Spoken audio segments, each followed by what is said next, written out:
Hello and welcome to the Animation Communication Podcast, for your source of discussion about animation, film, fandom, and more. So please join our host, I Love Kim Possible a Lot, or KP, and Lyle Convoy, or Lyle Manbad. This episode contains some mild adult language. Hi everyone, welcome to this week's Something's Animation Communication. Woo, I'm KP, lady person on the internet talking about stuff. So as usual, I mean, I probably wouldn't do the show without Lio unless like there was a reason. So in case he got sick or something. So Lio's with me. So hi Lio, how you doing, my dude? I'm doing all right. Oddly enough, I was sick at the beginning of the year, but hey, I'm over it now. Good for you. Now I'm just old. Now you're just old. I mean, I get sick a lot anyway. In general, my immune system is garbage. But plus, like, you know, all of my stuff, quote unquote, it's, you know, I have to be careful because anyway. You guys aren't my doctor. Anyway, this episode we got Sketchy back. So Sketchy, how you doing? Hey, guess who's back? Got back again. Sketchy's back. Tell a friend. I'm doing great. That's an Eminem reference. They were talking about rappers before, and I'm white, and I don't know anything. Like, I know like two things about rappers, so, and I'm just like R. Kelly is the bad one, right? So, yes, you know, yes. I'm glad I got that reference. Yeah. And then I think Kanye is also the bad one too lately. We won't get into that. That man is an enigma to me, and I will never understand him. But it's not my business to. So not my circus. Yeah, I saw that documentary. That made me cry.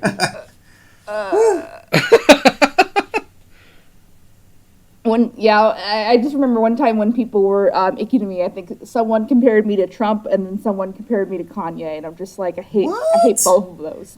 Everyone needs. As someone that is familiar with Kanye, no. No. Oh. And as someone who's familiar with Trump, I'm not. Go in the corner. Go in the corner. I think we're all more familiar with Trump than we would like to be. That's oh my God. fair. But you know, I'm glad we don't have to hear about him that often as much. You know. Anyway, so our topic today is how to be an independent artist, not autistic. But we have a couple news stories first before we start. Obviously, I had to cut that one, the first one. So I guess I'll start with one. The only one I kind of saw. It's been kind of a quiet news week. We double checked the stories before we started, and the biggest one right now, besides the other ones we're going to talk about, is King of the Hill got renewed again for Hulu to follow Futurama, who were getting on Hulu. So I don't really know much about King of the Hill. Lio, you probably know more about King of the Hill because you're old, and that show's been around for a bit. But you know, I know it kind of has a cult following. Obviously it's more realistic than both in tone and in style than a lot of other stuff. But can you speak to any King of the Hill history? Oh yeah, I love King of the Hill. It was made by Mike Judge, who, oddly enough, and this is odd because usually an artist or a writer, their work is similar across their field in general. Like if you look at Bruce Timm stuff or anybody stuff like that, Bruce Timm, who started doing the He-Man mini comics and he moved into doing DC, and we know him for Batman and the DCAU. But with Mike Judge, to my knowledge, and I could be wrong here, I'm not a Mike Judge historian, his most well-known animation outside of King of the Hill is Beavis and Butthead, that to this which is day that surprises me.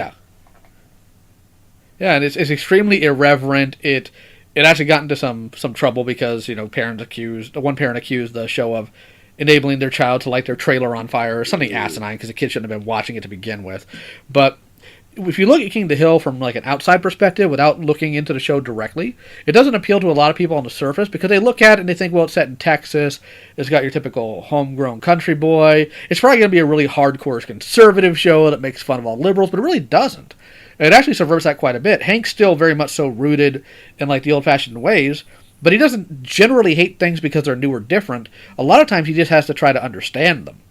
And it usually ends with like him letting people know that he still accepts them. He's always there for his son. He tries his best to actually be there for his family. He's unfortunately now a subversion of the typical sitcom father in animation, because most of them are garbage human beings. Hank, he screws up, but he does genuinely try, and he does really love his family. So it's a really wholesome show. It really is, and it doesn't really tend. I can only think of one thing it's done that is like out of the realms of normal reality.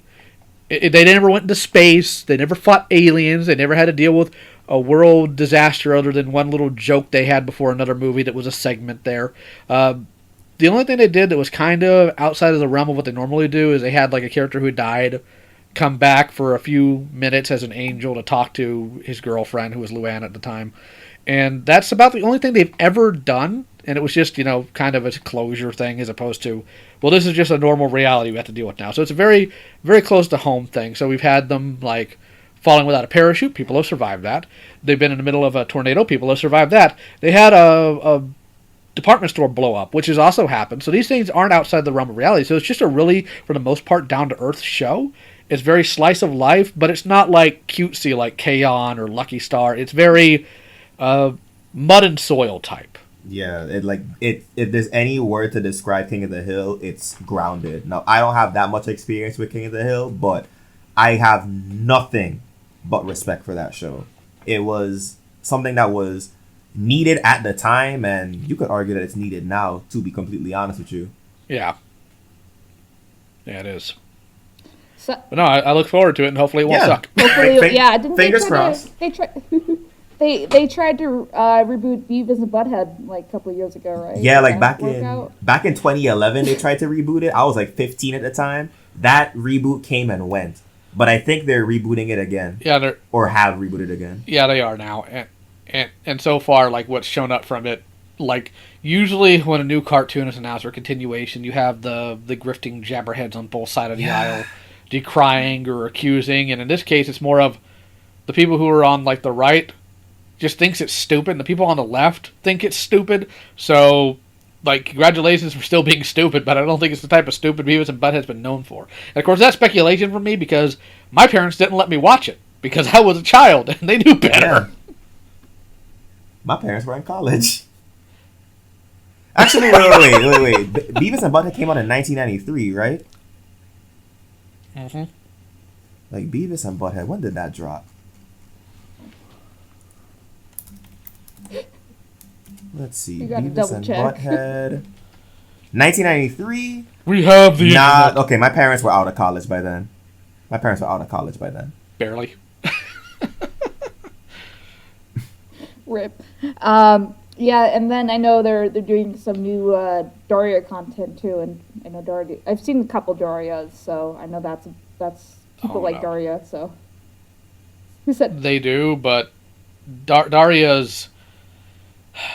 How do I put this kindly?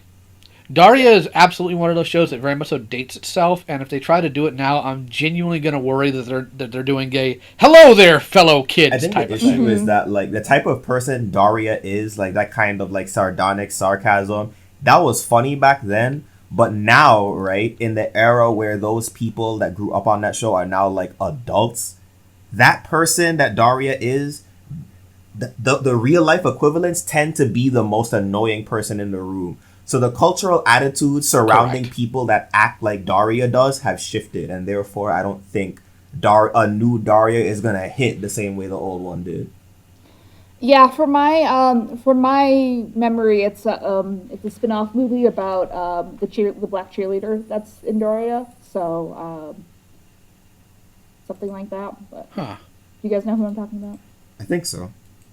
It's been a long time since I've seen Daria. Yeah. Okay. Cool. So it's a Daria adjacent. It's not directly. I mean, but I don't know the specifics. They could be making like that plus regular Daria, more mainstream Daria. I don't know.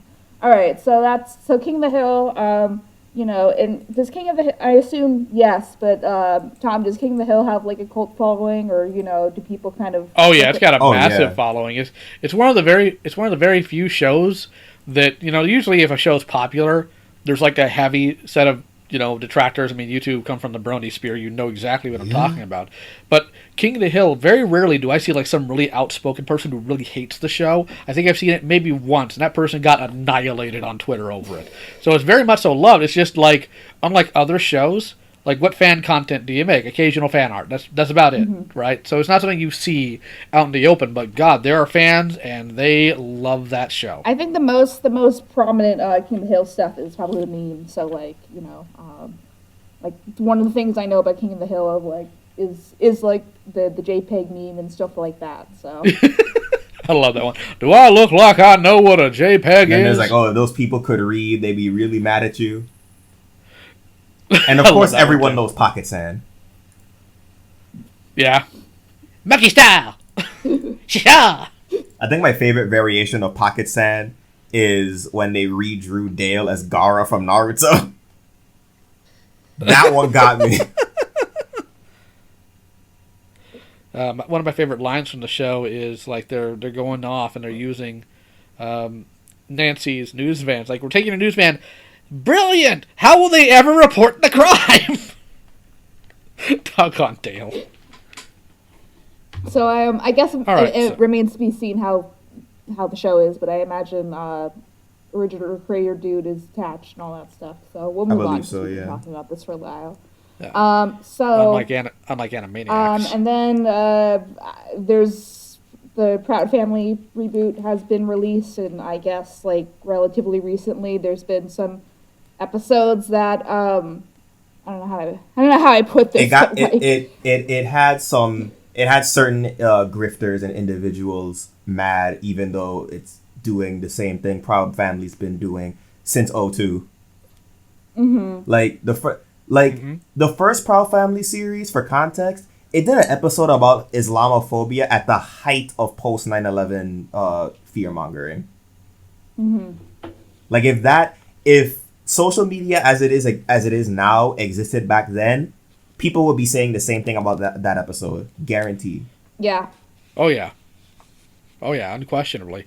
And I brought that up in other conversations I've had with people talking about like newer versions of some of the 80s cartoons. Like, dude, if like the original He-Man and She-Ra came out now, the minute She-Ra got greenlit, you guys would be spewing the same vile stupidity you do all the time. Like, you guys don't have consistent standards. That's why I make fun of you. No, Proud Family has made it very clear what their values were. And what they've complained about is, of course, the song about how black slaves built the United States, which, again, is not out of pocket for Proud Family, and I don't think there's anything in the song they said wrong, but we were talking before the show. Some people are claiming it's communism, and I don't think they know what communism is. Like, that made me laugh. The Red Scare collectively rotted the brains of Americans because, like, y'all will call anything communist without any kind of, like, idea of what it means. I remember when I was doing MLP, people called Starlight's Village communist because they heard the word sane and stopped thinking from that point onward. Like, no! Wouldn't that be more like a cult? Yes, it's absolutely a cult because it's like it's not about equal economic status. It's about equal talent. That's just because like in a communist system, if you have a specialized skill, they want that. The fuck, like, come on now. I cussed. Damn it. Nah, it's you did it again. We're gonna have to get a square jar, but yeah, I probably called the communist too, but I did for the lulz, so you know. You see how stupidity gets me amped up, like. Yeah, same. But the other thing was apparently they were having an issue among their friends group of their white friend dating a black boy, and the thing is, I'm not black, obviously, but I'm also like aware, and I know these conversations specifically with teenagers. Because here's the thing people need to understand about teenagers. They are ignorant and stupid and get wound up on really stupid crap. So, as far as that goes, like, I know that stuff tends to happen, but at the same time, I also don't know the context of how that scene falls out. Is the show trying to say that their concern is not a good one because it's racially motivated? Or are they trying to say that it's okay because their friend's wrong for dating a black boy? Like, that's context that needs to be added, because anybody can snip. And this is what a lot of fearmongers in the 80s did. Like, they would take a look at, specifically religious ones, they would take a look at an episode of He-Man or Thundercats, and they're like, look, that one has a devil priest in it. It's like, yeah, but the devil priest is a villain, you moron. What do you think you're supposed to do? And then there's like the Pokemon and scan they remove all context. Oh God, don't start. That's what I was there Yeah. for. I was. Yeah, I was there for that too, and even then I thought it was freaking stupid. So in regards to the Proud Family, right? I have not seen the episode either, but I'm gonna walk in very optimistically because I'm 4 episodes in, and this season has really impressed me. It's addressing like almost all of the things that I wanted to see from this season, and so I'm gonna walk in pretty optimistic. But in regards to racial preferences when it comes to dating, that is a conversation I'm very familiar with, and one thing that comes up a lot is like preferences. I have a preference for XYZ, right?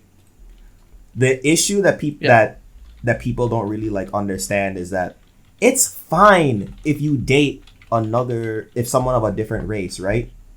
The problem is some people will say that they have preferences, but they will bring those preferences up when nobody asked. That's the problem. That is the problem. Like when we're just like, bro, we're talking about Apex Legends. Why are you talking about how much you like black women? Like, nobody asked you. That's the thing. And the thing is, right?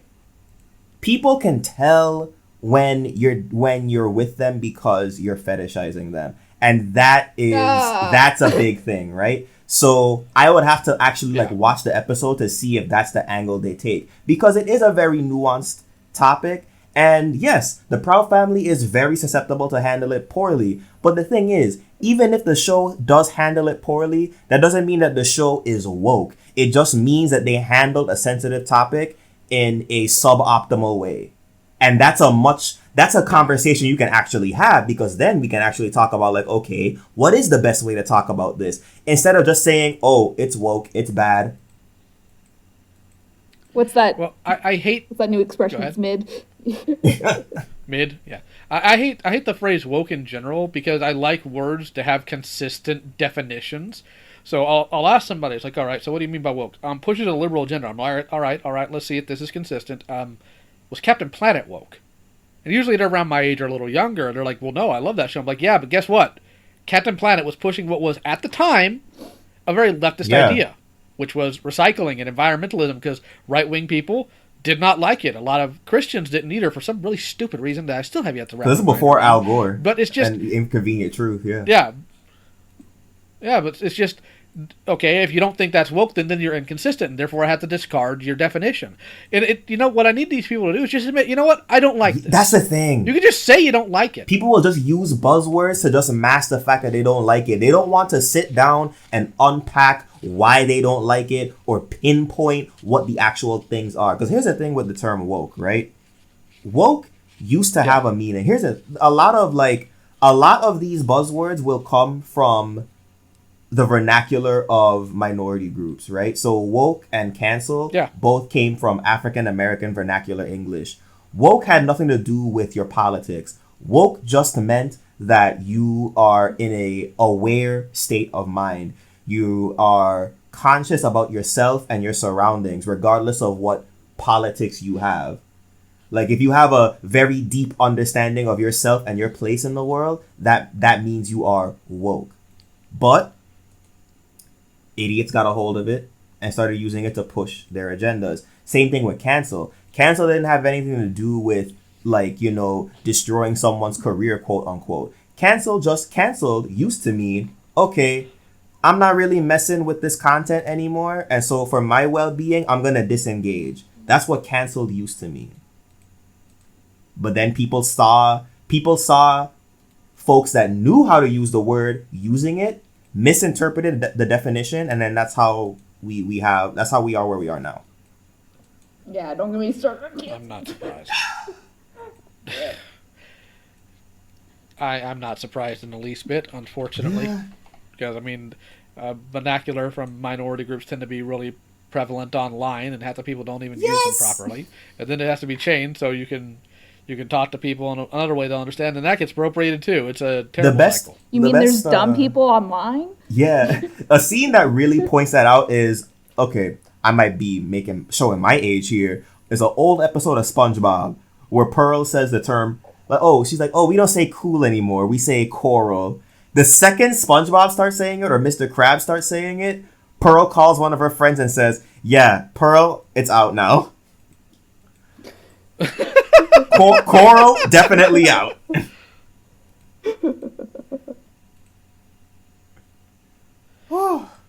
But I guess we'll just keep our ears on it and find out what the context for it is. Some people are already saying, "Oh, I already know what the context is, and it's bad. They're not condemned for their action." I'm just like, I've heard this nonsense before too from people who totes had inside sources, Joe, and they are never right. I'm gonna have to keep my finger on the pulse. But so being an independent artist, huh?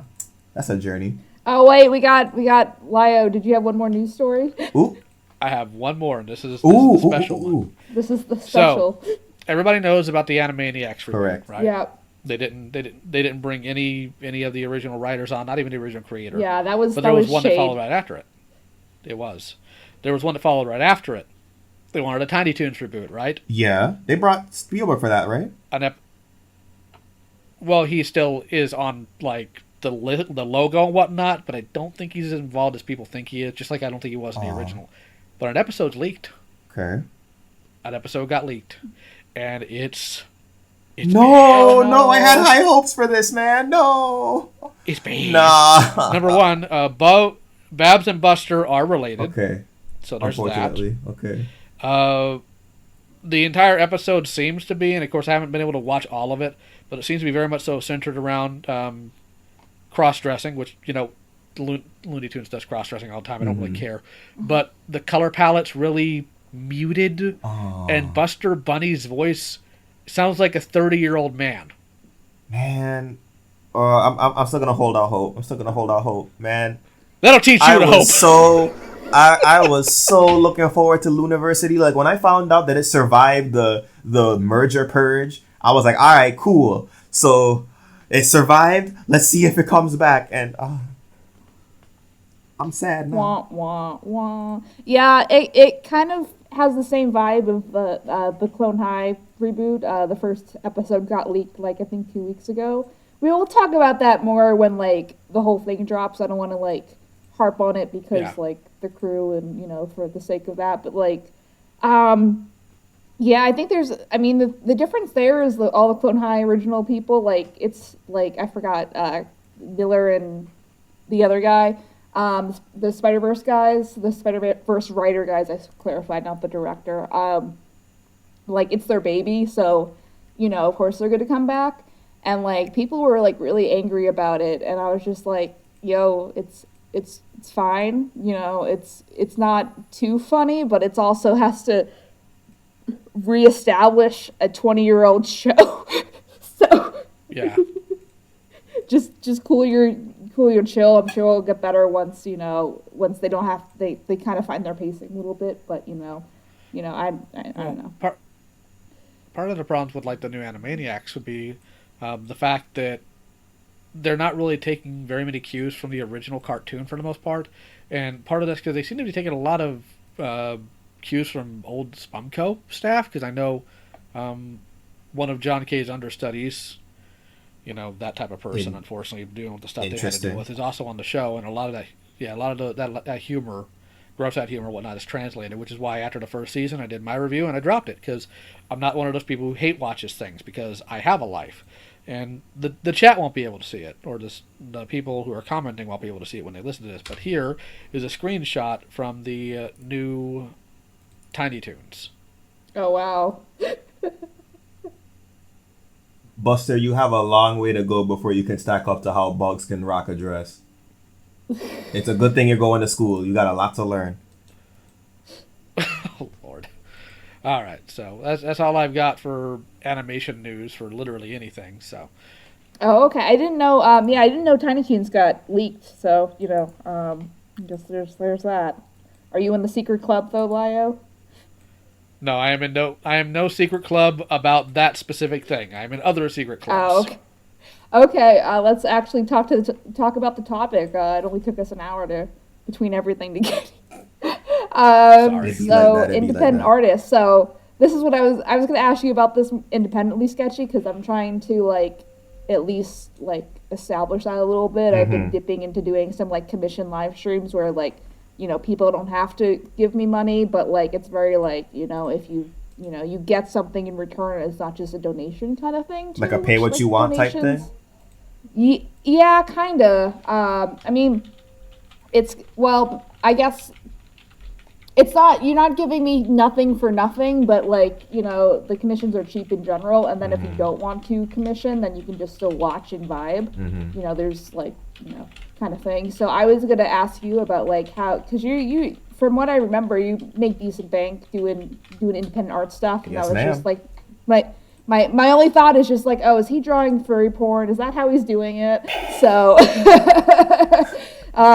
but I was, so tell the audience, the 5 people, your secrets of how you make your bank. Well, for me, right? One thing Yeah. a lot of people gotta understand is that it's not about having like 100 different people that commission you, but rather having like a pool of frequent clients. Like a lot, like That's fair. the bulk of my income is from return clients. Matter of fact, I could cause I do PayPal, and PayPal has a very interesting thing called Merchant Insights, and you can actually see like in a single calendar year, like what percentage of your transactions came from new people and what percentage is returning customers. If PayPal will load, that would be great. There it is. Okay. So let's take a look at 2022. Let's see here. So there's a breakdown of like what countries the transactions came from, and here we go. New versus returning customers. Show data for. It'll only show me. So it won't show me 2022. Okay. Well, all right. In the past 90 days, over 75% of my transactions were from returning customers. So that's one thing, right? Another thing is scheduling. I actually like to write down physical notes on my schedule. It helps me remember things. So every year I buy like a little like daily, weekly calendar thing where like there's a page that has an overview of the entire month. So on the side, I write, okay, what are the commissions on my queue? And then I look at my week and I say, okay, what days am I working on what piece? And Saturdays, I tend to dedicate towards knocking out several commissions on my queue at once. One thing that people would like to see is when you're consistent as an artist, that means that your clients can trust you, because I've been in situations where I've had friends where they commission an artist and that does really good work. They love the work. They hate the wait time. Right? Yeah. And the thing is, right, here's the thing. It's not just about like the raw wait time. It's how much you wait versus how long they're gonna tell you. Because if the artist tells you, hey, it's gonna take a month for this to be done, and they get it done in a month, okay. If they say it takes 3 months, but they get it done within that 3 months, okay. It's when you give someone a time frame and you take significantly longer than that, and there's no like significant emergency. Because obviously, Right. stuff happens. We're all human. We have lives. But, communication is paramount. Because people talk. People talk about the artist they've worked with and the experience of working with that artist. And if you can be the best artist in the world, but if you're not good to work with, your commissions are not going to be popping like that. I feel, yeah, so like, I mean, I think that's also true too, as far as just, I mean, like, I've talked about like how important communication is, but like when you're in any like online environment, like people, it's hard, like people can't read your social cues if like something's going on for the most part, if it's mostly via text, so like you have to like volunteer specific information or like, like put yourself out there too. But like part of it is like when you're actually running a business, when you're making money, like it seems like common sense to me to be like to keep your clientele updated with your schedule, so that you don't fuck anyone over. Yeah, because ultimately, right? Ultimately, as a new artist, you have to think less about getting new clients and keeping clients. Keeping clients is the important part, because when you keep those clients talk. When those clients come across people that are looking for an artist, who do you think's gonna tell them to come to you? Them. Yeah. The better relationships you foster with your clients, the more free advertisers you have, essentially. And it's a cold hearted way to put it, but am I wrong? No, I don't think so. Like, I don't want people to think that I I'm see a my fan. clients like that. No, I'm just saying that, like, the better. That's just life. The better of a You person you generate good are, PR. yeah. The better of a person you are, the more good things people have to say about you. Um, A friend of mine does his own freelance art, primarily painting in oil and acrylic. And he told me, because he runs a toy store as